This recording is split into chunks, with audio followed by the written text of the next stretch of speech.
As-salatu imaduddin faman aqamaha faqad aqamaddin wa man tarakaha faqad hadamaddin. Sadaqallahul azim wa sadaqa habibuhu nabiyyul karim wa nahnu ala dzalika min syahidin walhamdulillahi rabbil alamin. Amma ba'd.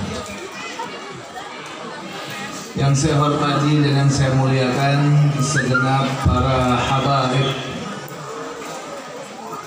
selaku zuriyahnya Rasulullah SAW, segenap para alimul ulama, para kiai, para ustaz, para ustadzah, para tuan-tuan guru selaku pewaris ilmu Nabi, akhlak, perjuangan serta musibah-musibah Nabi Muhammad SAW, yang tanpa mengurangi rasa hormat dan cinta kami tak kami sebutkan namanya satu persatu. Semoga tuan-tuan guru kita senantiasa dalam lindungan Allah Subhanahu wa Ta'ala, dan selalu dalam kesehatan, dan bisa senantiasa membimbing kita senantiasa di jalan Allah Subhanahu wa Ta'ala. Salam penghormatan juga saya sampaikan kepada segenap tokoh masyarakat setempat, sesepuh masyarakat, aparatur pemerintahan, wabil khusus segenap pengurus Masjid Jami' Baitur Rahman. Semoga masjid ini senantiasa dijadikan Allah masjid yang makmur, diberkahi pengurusnya, diberkahi jamaahnya, amin ya rabbal. Para bapak, para ibu, para pemuda, para pemudi, adik-adik sekalian, hadirin wa hadirat rahimakumullah. Pada kesempatan kali ini kita sama-sama hadir di tempat ini dalam rangka memperingati satu peristiwa besar,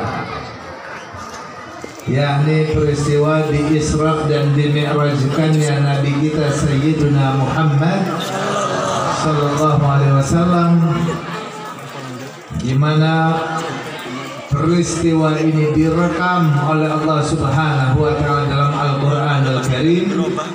Faqala Ta'ala Subhanalladzi asra bi'abdihi laylan minal masjidil harami ilal masjidil aqsa.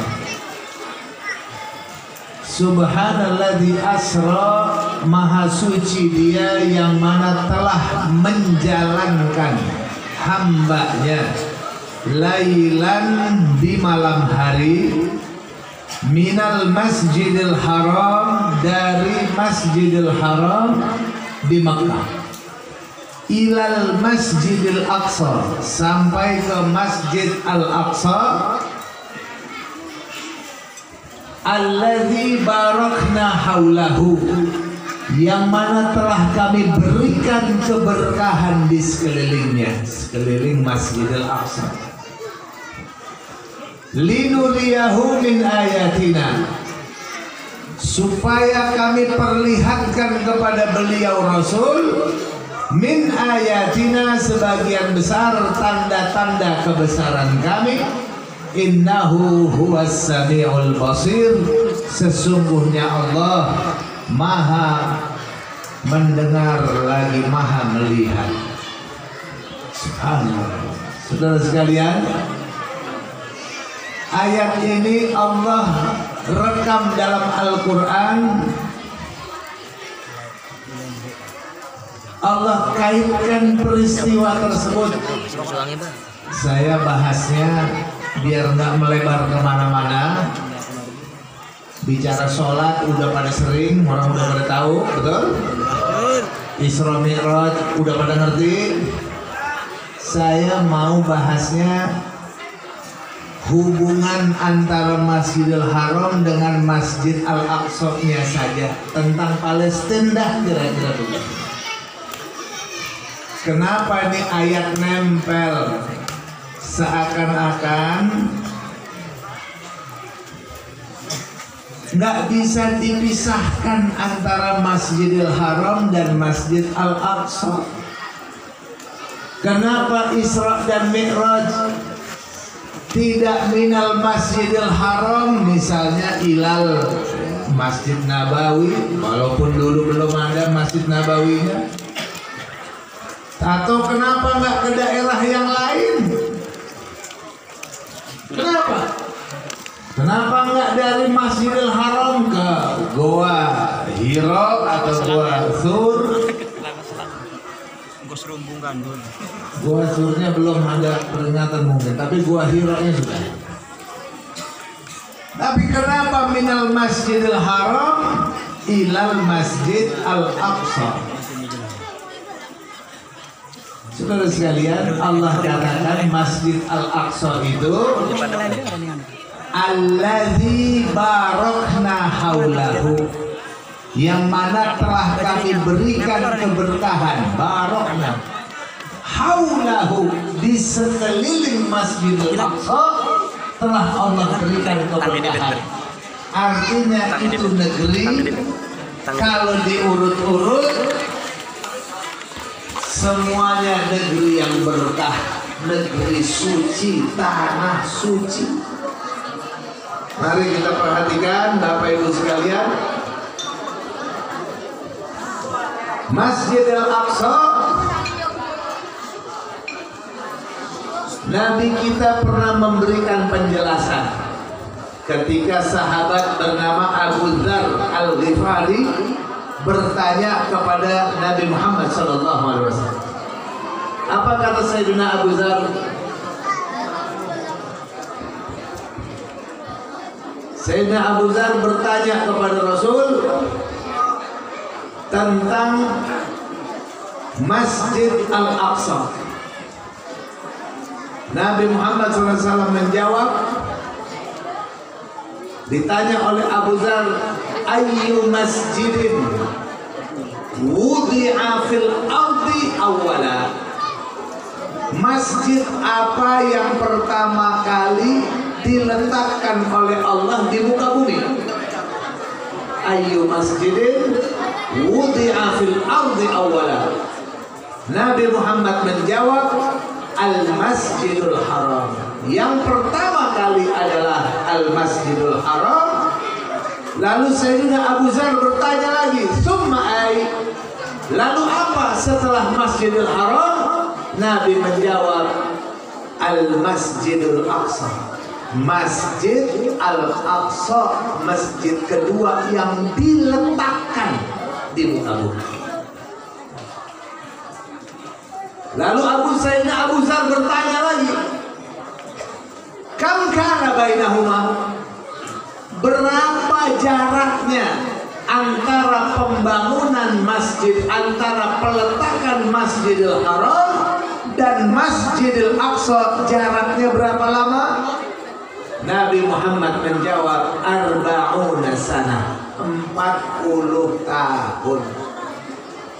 Setelah Masjidil Haram, inna awwala baitin wudi'a lin-nasi lalladzi bi Makkah, pertama kali rumah Allah yang diletakkan untuk manusia beribadah di sana yang adanya di Makkah. Makkah itu di Mekah, itulah Masjidil Haram. Disebut haram karena dia suci. Tanah suci, tanah haram. Masjid suci, Masjidil Haram. Bapak Ibu sekalian, pertama Masjidil Haram, 40 tahun berikutnya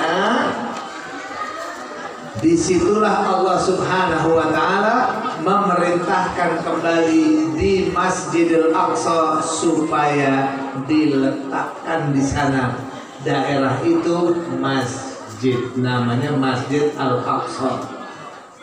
Masjidil Aqsa masjid terbesar di atas muka bumi. Jumlahnya 144.000 meter persegi. 144.000 44.000 meter persegi. Jadi dia itu Masjidil Aqsa luasnya 14 hektar plus 4.000. Luasnya Masjidil Aqsa dulu dia paling gede sebelum ada perluasan Masjidil Haram. Sekarang perluasan Masjidil Haram lebih besar dari Masjidil Aqsa. Jadi Bapak Ibu sekalian, Masjidil Aqsa itu besar bukan main. Letaknya di mana? Masjidil Aqsa letaknya di Syam. Nah, kita biar paham nih. Banyak orang mikirnya Masjidil Haram, Masjid Nabawi doang. Dia lupa sama masjid yang ketiga. Padahal amanat Nabi Muhammad Sallallahu Alaihi Wasallam 3 masjid, nggak boleh 2, harus 3. Apa kata Nabi? La tashuddur rihalu illa ila 3 masajid. Kata Nabi Muhammad, jangan kalian dorong orang-orang pergi ziarah ke masjid kecuali 3. Masjid apa? Artinya apa? Doronglah orang-orang berangkat ziarah ke masjid pada 3 masjid. Pertama, Masjidil Haram, wal Masjidul Aqsa, wa Masjidi hada. Dalam riwayat yang lain, Masjidul Haram wa Masjidi hada wal Masjidul Aqsa. Artinya satu saat Nabi Muhammad menyebut Masjidil Aqsa di urutan kedua karena memang urutannya dia nomor 2. Di riwayat yang lain dikatakan Nabi Muhammad menyatakan Masjidil Aqsa-nya ada di ketiga. Tidak ada masalah. Artinya tetap 3. Masjidil Haram, Masjid Nabawi, dan Masjid Al-Aqsa. Dorong orang-orang ziarah ke sana. Sholat di Masjidil Haram kata Nabi berpahala 100.000 kali sholat di masjid biasa. Sholat di Masjidil Aqsa 1.000 kali masjid biasa. Dalam riwayat yang lain 500 kali. Sholat di Masjid Nabawi 1.000 kali sampai 5.000 kali sholat di masjid biasa. Jadi makanya Bapak Ibu sekalian, Masjidil Haram dan Masjid Nabawi nggak bisa, dan Masjidil Aqsa tidak bisa dipisahkan karena dua-duanya petunjuk Allah. Yang pertama Mekah, yang kedua Syam, Palestina. Itu semuanya negeri suci, Allah yang mensucikan mereka. Sehingga apa? Masjidil Aqsa yang ada di Palestina sana dikatakan juga Ardul Mubarakah dan disebut juga Ardul Muqaddas atau Ardul Muqaddasah. Disebut kenapa begitu?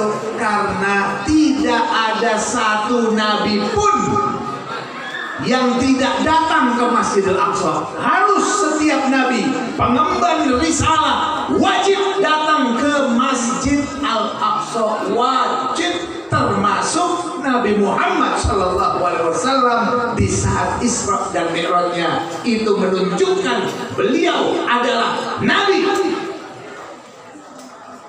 harus datang ke situ. Makanya yang namanya Masjidil Haram, walaupun dia rumah pertama, tapi seluruh para nabi kiblatnya sholat ke arah Masjid Al-Aqsa. Semua sholatnya nabi-nabi semuanya menghadap Masjid Al-Aqsa, termasuk nabi kita Sayyiduna Muhammad Sallallahu Alaihi Wasallam dan umat Islam. Sholatnya madepnya ke Masjidil Aqsa terus menerus. Cuman ketika Nabi kita di Madinah, saudara sekalian, Nabi Muhammad itu selalu rindu sama Mekah, rindu sama Ka'bah. Padahal dia kan yang pertama. Nabi Muhammad tahu ini Masjidil Haram, Baitullahil Haram yang pertama. Rindu betul dia. Suatu saat saudara sekalian, Allah perintahkan Nabi Muhammad SAW, fawalli wajhaka syatral masjidil haram, hadapkan wajahmu dalam sholat ke arah Masjidil Haram, pindah kiblat saudara sekalian. Subhanallah. Makanya di Mekah, kalau ibu bapak pergi ke Mekah, pergi ke Madinah, di Madinah nanti lagi ziarah-ziarah ke masjid-masjid, di sana ada namanya Masjid Qiblatain. Kenapa disebut Masjid Qiblatain? Karena sahabat lagi sholat, lalu dapat perintah, dapat pemberitahuan, kiblat sudah pindah. Tadinya sholat madhab ke Ka'bah, madhab ke Masjidil Aqsa, langsung pindah madhab ke Ka'bah, Masjid Qiblatain. Luar biasa. Artinya apa? Artinya Masjid Al-Aqsa itu masjid utama kiblat seluruh umat manusia. Pemindahannya ihtiraman li Rasulillah sallallahu alaihi wasallam. Pemindahan kiblat karena menghormati Rasulullah sallallahu alaihi wasallam. Lalu kita lihat bagaimana di Isra Mi'raj. Masjidil Aqsa juga disebut sebagai apa? Bawabatus sama, pintu langit. Padahal bisa saja Nabi Muhammad Isra Mi'raj misalnya dari Masjidil Haram naik gunung ke Jabal Hiro misalnya, atau ke Gua Hiro, atau ke Jabal Nur, langsung naik ke langit bisa. Tapi Allah tempatkan tidak, Masjidil Aqsa. Dari Masjidil Aqsa naik ke langit.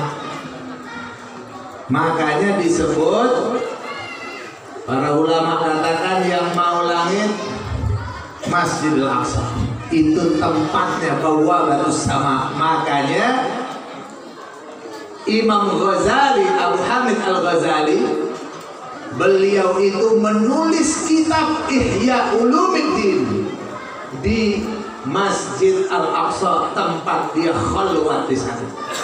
Di situ dia tulis. Dia tahu di situ tembus. Dan sampai sekarang kitabnya masyhur, Hujjatul Islam. Saudara sekalian, kita lihat Nabi Muhammad SAW diajak, dibawa oleh Allah Subhanahu wa Ta'ala dari Masjidil Haram ke Masjid Al-Aqsa. Di Masjidil Aqsa apa yang terjadi?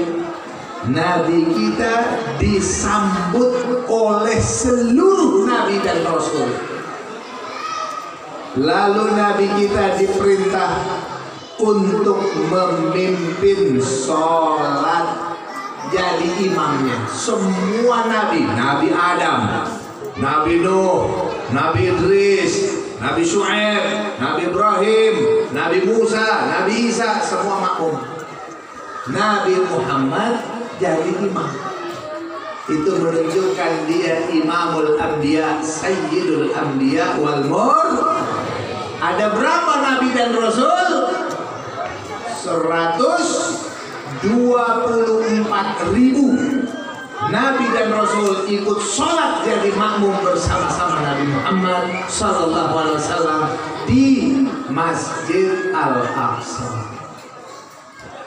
Makanya di Palestina itu, Pak, di Syam, banyak sekali Nabi yang lahir di sana atau mati di sana, ataupun juga teman mayoritas hidup di sana. Banyak sekali. Nabi Ibrahim di daerah sana juga sampai turun temurun tuh. Nabi Sulaiman, Nabi Dawud, sampai Nabi Isa lahirnya di situ juga. Nabi-nabi banyak sekali. Saudara sekalian, memang karena dia disebut Mabrok Al-Anbiya, tempat kumpulnya para nabi. Jadi itu tempat punya sejarah keberkahan yang luar biasa. Di dalam Al-Quran terdapat 6 ayat yang menunjukkan tentang keberkahan Masjidil Aqsa. Tanahnya, negeri itu negeri yang berkah, saudara sekalian. Allah yang katakan. Makanya kita lihat dari segi geografis. Dari segi geografis, Masjidil Aqsa, Palestina itu tempat paling strategis di dunia. Dia sebelah kanannya berbatasan dengan Afrika, sebelah sananya bersebelahan dengan Jazirah Arab, sebelah sananya lagi berbatasan dengan Eropa.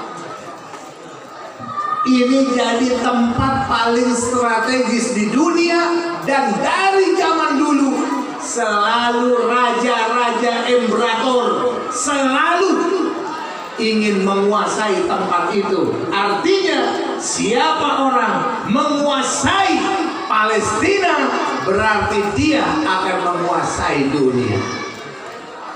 Lihat di peta, lihat di peta. Di mana letaknya Palestina? Sebelah kanannya Mesir. Mesir itu udah masuk Afrika Utara. Dia itu dulu disebutnya Syam. Palestina itu di Syam. Syam sebelahan dengan apa? Turki, Eropa, Spanyol, Granada, itu udah kesananya udah Eropa semua tuh. Sebelah sininya Arab, sebelah sininya Asia. Luar biasa. Di dunia nggak ada punya yang tempat seperti ini, nggak ada. Dia pusat dunia. Siapa yang menguasai Syam, apalagi Palestina, maka dia akan menguasai seluruh dunia. Itulah jadi tempat perebutan sedari dulu sampai hari ini, saudara sekalian. Sekarang makanya mungkin dikit banyak nanti baru kita ketahuan nih, kenapa sih kok Isra Mi'raj sampai ke Masjidil Aqsa segala. Biar kita paham, saudara sekalian, Masjidil Aqsa ini, negeri Palestina ini adalah negerinya umat Islam, sama seperti Mekah dan Madinah. Sama-sama tanah suci, sama-sama tanah yang diberkahi. Bahkan Allah terang-terangan, jelas-jelasan menyebutnya, alladzi barakna haulahu. Siapapun orang yang berjuang untuk Masjidil Aqsa, untuk Palestina, pasti Allah berkahi dia. Bapak Ibu sekalian, sekarang kita lihat Palestina dijajah oleh Israel, betul? Palestina dijajah oleh Israel. Kita sedih atau tidak? Sedih. Berapa lama itu Israel menjajah Palestina? Sekarang sudah 72 tahun. 72 tahun programnya menjadikan Palestina itu jadi negeri Israel Raya, negeri khusus Yahudi. Dia usaha terus, sudah 72 tahun belum berhasil sampai sekarang, dan tidak akan pernah berhasil. Sebab apa? Sebab Allah sudah katakan itu negeri-negerinya umat Islam, diberkahi oleh Allah Ta'ala. Dan apa yang dikatakan oleh Nabi Muhammad SAW di Aknaf Baitul Maqdis, di sana terdapat orang-orang yang selalu meneriakkan kebenaran, tidak akan mundur, dan dia tidak akan hiraukan apapun yang akan mereka hadapi, apapun yang akan mereka terima. Mereka nggak ada urusan, mereka nggak pernah mundur dalam menegakkan kebenaran. Ditanya oleh sahabat, di mana itu ya Rasulullah? Nabi katakan, fi Baitul Maqdis wa aknaf Baitul Maqdis. Manusia-manusia kebenaran itu ada di Baitul Maqdis dan sekeliling Baitul Maqdis. Orang-orang Palestina disebut oleh Nabi Muhammad SAW sebagai para penegak kebenaran yang gak pernah mundur dalam menegakkan kebenaran apapun yang terjadi, yang mereka hadapi. Luar biasa. Bapak Ibu sekalian, mari kita lihat. Kebetulan saya sudah berangkat ke Gaza, Palestina. Saya menyaksikan secara langsung bagaimana hebatnya masyarakat Palestina. Menangis saya. Di Palestina itu saya datang bawa bantuan dari rakyat Indonesia 10 tahun yang lalu, waktu perang. Orang lagi susah, saya bagi-bagi tas, buku untuk anak sekolahan. Saya bawa dari Mesir, belanja buat anak-anak mau masuk ke Mesir, ke Palestina. Ke sekolah-sekolah yang hancur, yang banyak korban, saya bagi-bagi. Dan saya ketemu sama anak-anak yang saya tanya, "Nah, nanti kalau kamu udah gede mau jadi apa?" Dia bilang, "Saya mau jadi pilot." Oh, bagus. Kenapa mau jadi pilot? "Nanti saya mau naik pesawat, nanti Israel saya bom dari atas pesawat." Gitu. Dia ngomong anak kecil nih. Saya tanya lagi, udah bagus. Saya tanya, "Ente nanti udah gede mau jadi apa?" "Saya kalau udah besar mau jadi arsitek." Oh, hebat. "Kenapa mau jadi muhandis?" Dia bilang, "Saya nanti bisa gali lubang di bawah, tembus ke Israel, nanti saya ledakin Israel dari bawah." Itu ilmu arsitektur dari bawah. Terowongan di bawah tanah. Hebat sih. Satu lagi ketemu, "Kamu kalau udah gede mau jadi apa?" "Saya mau jadi tabibah, saya mau jadi dokter perempuan." Wah, hebat. "Kenapa mau jadi dokter?" "Nanti saya mau nolongin para mujahidin biar nggak cepat mati, terus perang lawan Israel." Tuh anak-anak SD di sana begitu. Pikirannya mau jadi apa saja, selalu yang diajarkan, selalu bebaskan kau punya negeri, selamatkan Masjidil Aqsa. Itu adalah milik umat Islam sedunia. Jelas atau tidak? Takbir. Anak-anak kecilnya begitu. Berarti kan pendidikan orang tua dan guru luar biasa. Di sekolah tuh anak udah diajarin, kita hidup mau jadi apa saja, tujuannya sama, mati syahid di jalan Allah Subhanahu wa Ta'ala. Tujuannya sama, merdekakan negeri kaum muslimin. Tujuannya sama, merdekakan Masjidil Aqsa. Itu pendidikan. Kalau ditanya anak kita, "Kamu kalau udah gede mau jadi apa?" "Saya mau jadi pemadam kebakaran." "Emang kenapa?" "Ya begitu aja mau. Biar dapat kerja, dapat gaji." "Mau jadi dokter biar bisa nolongin orang." "Iya bagus." Anak-anak Palestina pikirannya sudah mati.